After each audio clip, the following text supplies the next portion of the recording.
लगातार हंड्रेड का। बरेली गोलीकांड में एक आरोपी पर बुलडोजर कार्रवाई की गई है। आदित्य उपाध्याय के रिजॉर्ट पर बुलडोजर कार्रवाई की गई है। राजीव राणा के गुर्गों पर चलाई थी गोली। नीट पेपर लीक मामले में अब बिहार के मुजफ्फरपुर का एक और कनेक्शन सामने आ रहा है। 4 लाख रुपए लेकर फर्जी परीक्षा दे रहा था आरोपी। नीट पेपर लीक मामले में सीबीआई का बड़ा एक्शन। हजारीबाग में सीबीआई की टीम मौजूद। ओएसएस स्कूल के प्रिंसिपल से पूछताछ जारी। नीट परीक्षा विवाद को लेकर एनएसयूआई कार्यकर्ताओं ने हैदराबाद में केंद्रीय मंत्री किशन रेड्डी के आवास को घेरने की कोशिश की। प्रदर्शनकारियों ने एनटीए को रद्द करने की मांग उठाई। नीट मामले को लेकर भी जेपी नड्डा ने विपक्ष पर साधा निशाना। कहा ये लोग चर्चा करने के पक्ष में नहीं थे, सिर्फ सदन की कार्यवाही में रुकावट पैदा करना चाह रहे थे। सस्पेंशन ऑफ बिजनेस का जो विषय लाया गया, ऐसा नहीं है। नीट पहले भी था, नीट का विषय बीएससी में भी आ सकता था, लेकिन मंशा नहीं थी।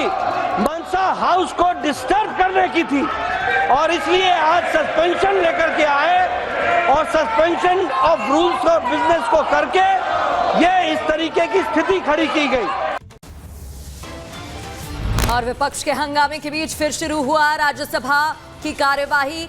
धन्यवाद प्रस्ताव पर चर्चा जारी। राज्यसभा में धन्यवाद प्रस्ताव पर चर्चा के दौरान बीजेपी सांसद सुधांशु त्रिवेदी ने राहुल गांधी पर कसा तंज। कहा लगातार फेल होने वाला बच्चा फर्स्ट मार्क्स पा जाए तो बहुत खुशी हो जाती है। और सुधांशु त्रिवेदी ने सदन में पीएम मोदी की तारीफ की। कहा 60 साल बाद ऐसा मौका आया जब जनता ने किसी को तीसरी बार प्रधानमंत्री बनाया है। सदन में अर्थव्यवस्था पर बोले बीजेपी सांसद सुधांशु त्रिवेदी। कहा अर्थव्यवस्था में हमने ब्रिटेन को बचाया, दुनिया की 5वीं बड़ी अर्थव्यवस्था बनी। सुधांशु त्रिवेदी ने कांग्रेस पर हमला बोला। कहा 40 साल में कांग्रेस को कभी नहीं मिली 240 सीटें, हमने लगातार तीसरी बार बनाई सरकार। सुधांशु त्रिवेदी ने कहा नहीं की जा सकती है नेहरू और पीएम मोदी की तुलना। कई देशों में पीएम मोदी को मिला है सर्वोच्च सम्मान, दोनों अप्रोच में जमीन आसमान का है अंतर। लोकसभा में नीट पेपर लीक मामले को लेकर जोरदार हंगामा। विपक्ष ने पेपर लीक मामले पर चर्चा की मांग की। हंगामे की वजह से लोकसभा की कार्यवाही सोमवार तक के लिए स्थगित। संसद के दोनों सदनों में नीट मामले में जोरदार हंगामा हुआ। राज्यसभा में लगाए इस्तीफा दो किनारे। राज्यसभा में भी नीट के मुद्दे पर हंगामा। मल्लिकार्जुन खड़गे ने चर्चा की मांग की। नीट मामले को लेकर राहुल गांधी का बयान। का देश की सरकार और विपक्ष मिलकर के पेपर लीक मामले का हल निकालेंगे। स्टूडेंट्स हैं, उनको हम जॉइंट मैसेज देना चाहते थे। हाँ दें, आप सुनिए। जॉइंट मैसेज देना चाहते थे ऑपोजिशन और सरकार के साइड से कि इस मुद्दे को हम जरूरी मानते हैं और इसीलिए हमने सोचा था कि आज स्टूडेंट्स की रिस्पेक्ट करने के लिए हम नीट पर डिस्कशन करें। इधर किरण रिजिजू ने लोकसभा में सभी मुद्दों पर चर्चा करने को लेकर बयान दिया। कहा सभी सदस्यों को आश्वस्त करते हैं कि चर्चा के लिए सरकार हमेशा तैयार। दिल्ली के वीवीआईपी इलाकों में भी भरा पानी। दिल्ली सरकार में मंत्री आतिशी के घर के बाहर भी दिखी जलजमाव की स्थिति। और दिल्ली में जल भराव की स्थिति पर मनोज तिवारी का आप सरकार पर हमला। कहा आम आदमी पार्टी के विधायक नींद में सो रहे हैं, कोई भी नेता जनता के बीच नहीं गया। 4 साढ़े 4 घंटा बीतने के बाद भी पानी के यहाँ देखिए कार आज भी डूबी है, पानी अभी भी लगा हुआ है और आम आदमी पार्टी की सरकार गायब है। दिल्ली में जल भराव की स्थिति को लेकर एमसीडी मेयर शैली ओबराय ने दिया बयान। कहा पिछली बार से ज्यादा बेहतर स्थिति, समस्या जहां है वहां काम किया जाएगा।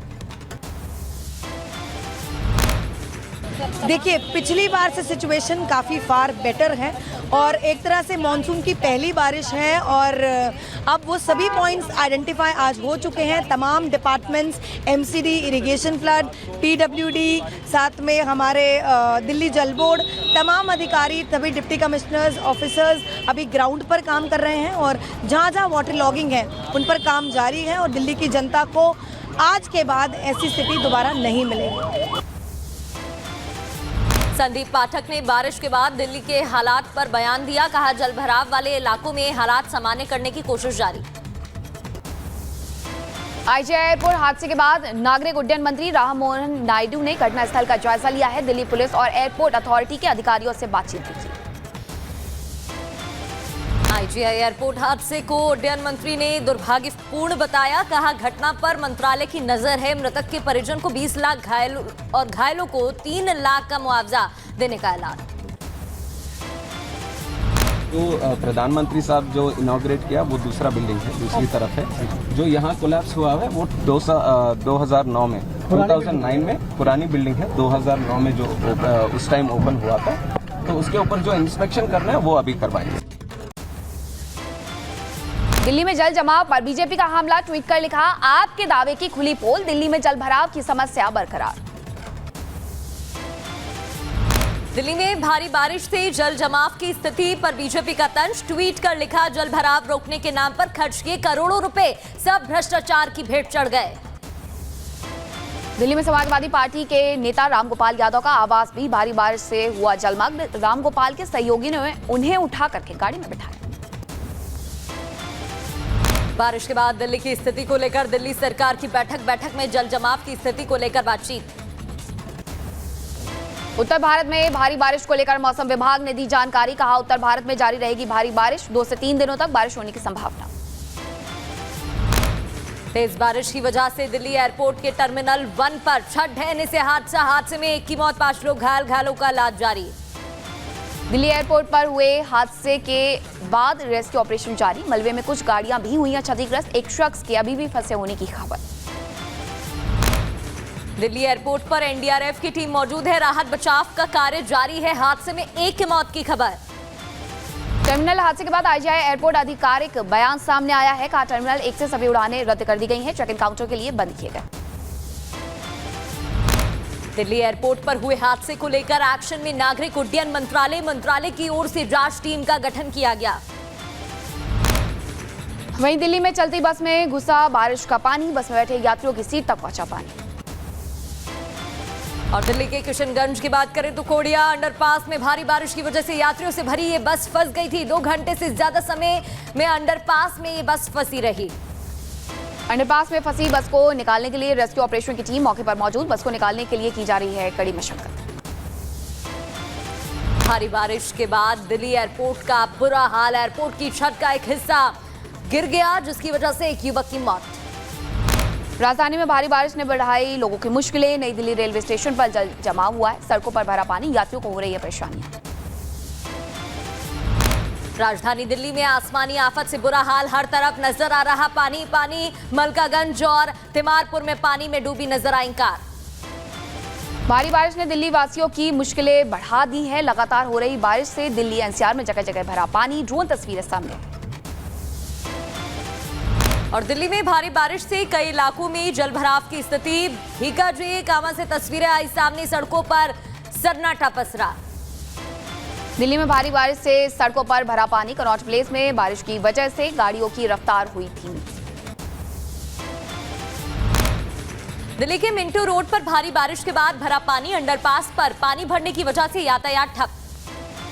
भारी बारिश से दिल्ली के कई हिस्सों में भरा पानी। गोविंदपुरी इलाके में भी कुछ घंटों की बारिश से पानी भर गया। लोगों को आने जाने में हो रही है परेशानियां। और दिल्ली के ओखला फेज 2 की तस्वीर सामने आई, जहां तस्वीरों में हर तरफ पानी दिखाई दे रहा है। इलाके की ज्यादातर सड़कें जलमग्न। दिल्ली के मोतीबाग में भी भारी बारिश की वजह से जलजमाव की स्थिति। सड़कों पर लोगों का निकलना हुआ मुश्किल। कई इलाकों में अभी भी हो रही है बारिश। नोएडा में भारी बारिश की वजह से कई इलाके जलमग्न। नोएडा सेक्टर 95 की तस्वीर आई सामने। नोएडा में भी भारी बारिश से जलजमाव की स्थिति बनी हुई है। सड़कें दरिया में तब्दील हो गई हैं। लोगों की परेशानियां बढ़ गई। और भारी बारिश के चलते दिल्ली में जगह जगह जलभराव। सुप्रीम कोर्ट मेट्रो स्टेशन के पास की सड़कें जलमग्न। दिल्ली के साकेत इलाके में भी भारी बारिश से लोगों की मुश्किलें बढ़ गई हैं। लोगों के लिए घर से बाहर निकलना हुआ मुश्किल। दिल्ली के इंद्रप्रस्थ इलाके में भारी बारिश के बाद आफत की तस्वीरें। सड़कों पर दिखाई दिया जलभराव। संसद के आसपास भी कुछ घंटों की बारिश से जल भराव की स्थिति हो गई है। आवाजाही की रफ्तार धीमी पड़ गई। संभल में भी भारी बारिश ने बढ़ाई लोगों की परेशानी। बारिश के पानी से सड़क जलमग्न दिखाई दे रही है। करीब 11 लाख की लागत से बनाई गई थी सड़क। फिलिस्तीन वाले बयान पर कायम ओवैसी का संसद में जो कहा उस पर सफाई देने की जरूरत नहीं, पसंद नहीं तो मुझे मार दो गोली। लोग इजराइल का फ्लैग लेकर मेरे घर पर चिपकाते हैं तो इससे मालूम होता है कि ये लोग ज़ायनिस्ट आइडियोलॉजी को मानने वाले हैं, और ज़ायनिस्ट आइडियोलॉजी ने ही गाजा में 12 लाख लोगों को बेघर कर दिया। AIMIM प्रमुख ओवैसी ने घर पर की गई कथित तोड़फोड़ पर बयान दे दिया। कहा कि ये पहली बार नहीं है, बीजेपी पर भी ओवैसी ने सीधे निशाना साधा। मेरे घर पर ये पहली मर्तबा नहीं हुआ है, ये कम से कम 10 से 15 मरतबा इस तरह के वाक़यात हो चुके हैं, और ये इसलिए हो रहा है क्योंकि देश में जो नरेंद्र मोदी की सरकार है और ख़ुद प्रधानमंत्री इस तरह के लोगों को रेडिकलाइज कर चुके हैं। जब प्रधानमंत्री खुद कहते हैं कि घुसपैठी है मुसलमान और इनके कपड़े देखकर पहचानो, तो इन लोगों को हिम्मत मिलती है। असदुद्दीन ओवैसी के घर के बाहर नेम प्लेट पर पोती गई कालिक, फिलिस्तीन समर्थक नारे से लोगों में आक्रोश। लोकसभा में शपथ लेने के दौरान ओवैसी ने लगाया था जय फिलिस्तीन का नारा। ओवैसी ने सोशल मीडिया पर वीडियो पोस्ट कर इसकी जानकारी साझा की। कहा, मैं इस तरह की कायराना हरकतों में नहीं डरता हूं। दिल्ली पुलिस को मामले की जानकारी दे दी। झारखंड के पूर्व मुख्यमंत्री को बड़ी राहत, झारखंड हाईकोर्ट से मिली जमानत। जमीन घोटाले के मामले में ईडी ने किया था गिरफ्तार। हेमंत सोरेन को राहत मिलने के बाद रांची में उनके समर्थकों में खुशी का माहौल। उनके आवास पर बांटी गई मिठाइयां। सेंगोल को लेकर सपा नेता का बयान। कहा, संसद लोकतंत्र का मंदिर, लोकतंत्र बचाना है तो सेंगोल को होगा हटाना। देश जो संसद से चलेगा, संसद संविधान से चलेगी। आप सांसद संजय सिंह ने अयोध्या मंदिर परिसर में पानी भरने को लेकर केंद्र सरकार पर हमला बोला। कहा, पूरी अयोध्या जलभराव की समस्याओं से जूझ रही है। प्रभु श्री राम का मंदिर, पहली बारिश में ही वहां से पानी आने लगा। मंदिर के गर्भगृह में पानी गिरने लगा, जिसमें मुख्य पुजारी महोदय ने अपनी आपत्ति जताई। आरजेडी प्रमुख लालू यादव ने राम मंदिर की छत टपकने की खबरों को लेकर बीजेपी पर साधा निशाना। एक्स पर पोस्ट कर लिखा, चुनाव प्रचार के लिए आनन फानन में मंदिर का उद्घाटन किया, अयोध्या में निर्माण कार्यों की जांच की मांग की। और बसपा प्रमुख मायावती ने सेंगोल के सवाल पर समाजवादी पार्टी पर बोला हमला। कहा, बेहतर होता कि ये पार्टी देश के मुद्दों पर केंद्र सरकार को घेरती। अमरनाथ यात्रियों का पहला जत्था अनंतनाग के काजीगुंड पहुंचा है। अधिकारियों में फूल माला पहना करके श्रद्धालुओं का स्वागत किया है। अमरनाथ यात्रा को लेकर श्रद्धालुओं का जोश हाई दिखा। पहले जत्थे के तीर्थ यात्रियों ने बम बम भोले के नारे लगाए। 52 दिन तक चलेगी अमरनाथ यात्रा। उधमपुर पहुंचने पर तीर्थ यात्रियों का अधिकारियों ने गर्मजोशी से किया स्वागत। सीआरपीएफ के जवान भी जश्न में शामिल हुए। जम्मू के आरएसपुरा सेक्टर में संदिग्ध गुब्बारा बरामद किया गया। गुब्बारे में पाकिस्तान इंटरनेशनल एयरलाइंस का चिन्ह मिला। छत्तीसगढ़ के सुकमा में आईडी ब्लास्ट से हड़कंप, नक्सलियों की ओर से किया गया आईडी ब्लास्ट। थिम्मापुरम गांव के पास की घटना। उत्तर प्रदेश के मंत्री संजय निषाद की पत्नी की तबीयत बिगड़ गई। कानपुर में कार्यक्रम के दौरान मंच पर गिरी, अस्पताल में कराया गया भर्ती। 1 जुलाई से 3 नए कानूनों को यूपी के डीजीपी प्रशांत कुमार ने सराहा। कहा, 3 साल में फैसला, गैंगरेप में 20 साल की सजा। उत्तर प्रदेश के बरेली में हुए गोलीकांड को लेकर एक्शन मोड में प्रशासन। आरोपी राजीव राणा के घर पर और होटल पर चलाया बुलडोजर। मध्य प्रदेश के शिवनी कॉवच हत्याकांड मामले में बड़ा खुलासा। पुलिस ने 22 आरोपियों को गिरफ्तार किया। सिवनी में 15, नागपुर से फंडिंग करने वाले 7 आरोपियों की गिरफ्तारी भी हुई।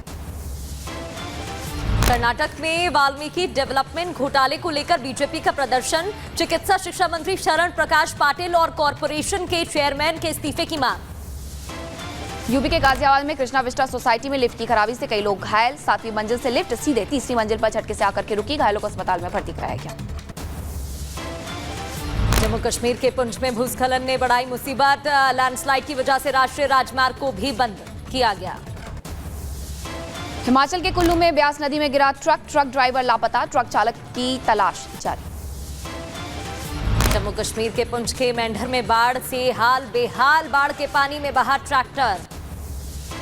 मध्य प्रदेश के दमोह में ट्रिपल मर्डर केस में 2 आरोपियों के नाम जोड़े गए। आरोपियों को हथियार और पैसे कराए गए थे उपलब्ध।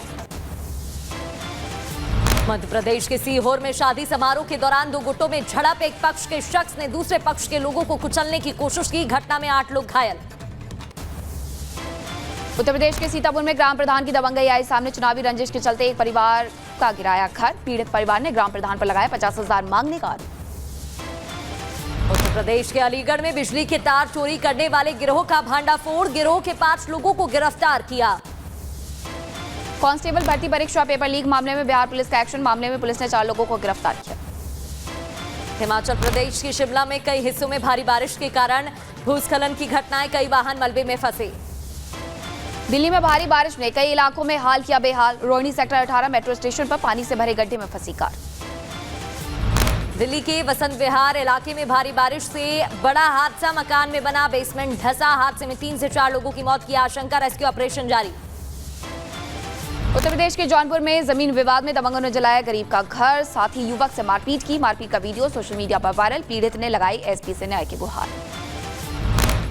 और उत्तर प्रदेश के बुलंदशहर में किराना थोक विक्रेता की दुकान में लगी भीषण आग। आग लगते ही इलाके में अफरा तफरी का माहौल। घटना में करोड़ों के माल के नुकसान की आशंका। उत्तर प्रदेश के सोनभद्र में रफ्तार का कहर। अज्ञात गाड़ी ने बुलेरो में मारी टक्कर। हादसे में 8 लोग घायल। उत्तर प्रदेश के झांसी में नहर में नहाने गए युवकों के साथ बड़ा हादसा। नहाते हुए अचानक डूबे 2 युवक। दोनों के शवों को किया गया बरामद। बेंगलुरु पुणे राजमार्ग पर रफ्तार का कहर। टेम्पो ट्रैवलर को ट्रक ने पीछे से मारी टक्कर। हादसे में 13 लोगों की मौत। राजस्थान के भीलवाड़ा में पानी की समस्या को लेकर लोग परेशान। संबंधित विभाग के कार्यालय पहुंचकर विरोध प्रदर्शन किया। चेक की राजधानी प्रॉग से हंगरी की राजधानी बुडापेस्ट जा रही एक ट्रेन दक्षिणी स्लोवाकिया में बस से टकरा गई। हादसे में 4 की मौत, 5 घायल।